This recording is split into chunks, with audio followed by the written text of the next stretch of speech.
What's up guys, welcome to 26 Ruby tutorial. This is Strex from SmartHerd. In this tutorial I will show you codes of passing a block to a method, how to pass a block to a method. Now we were using the syntax like this, we were defining a method here, then defining a block of the same name as the method, and we were writing the codes of the block within this curly braces.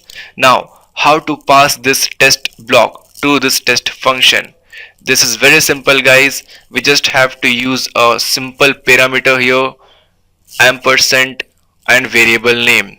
You can here I have written this b, you can write block also or b1 also or b2 also, whatever it's user defined, no props. Now earlier we were calling the block by using the yield. Just by writing yield we were calling this test method for the execution of the codes within the curly braces. Now, but in this case, we will call this test block execution code by using a simple code, that is b.call. This b is this parameter ampersand b, and when this b.call is executed, then it is going to call this block for the execution of the codes within the curly braces. Now let's save it and execute it. Yes, here we go. Hello world. Now we can also use the loop to call this execution of the code within the curly braces.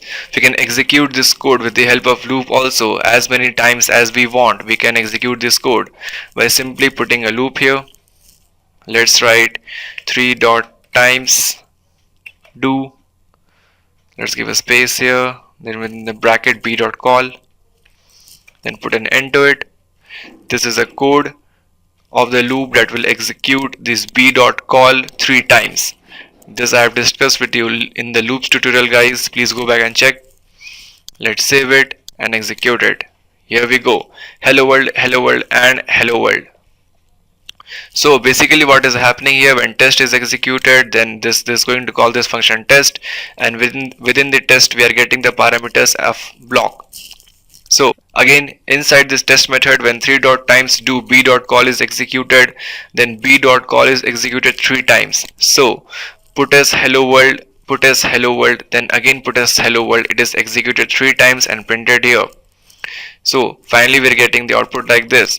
So this is all for this tutorial guys. Catch you guys in next tutorial. Stay tuned and please don't forget to subscribe. Thank you.